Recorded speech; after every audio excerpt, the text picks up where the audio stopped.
এমনি করো, আমাদের গোপনে বেলা নেই, আমরা গৃহে ফিরে যেতে হবে। কিন্তু কানাই বলছে শ্রীরাম তুমি সিংহাতে তুমি চলো, সব তুমি জানো। কিন্তু শ্রীরাম বলছে ভাই কানাই রে, আমি একটি সিংহা কেন, আমি যদি 100টি সিংহা একত্রে বাজিয়ে থাকি ডিজাইন করতে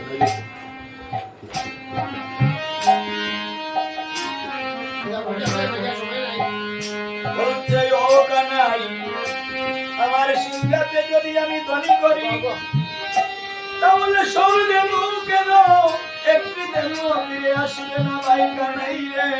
ও কানাই, তোমাকে বলছি তুমি বাইরে কান বাজাও, বাইরে কান বাজাও, বাইরে কান বাজাও, বাইরে কান বাজাও, ফিরে আনো সমাজের বাইরে কান বাজাও, ফিরে আনো সমাজের বাইরে কান বাজাও, বাইরে কান বাজাও,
শুনিয়া কানাই রবে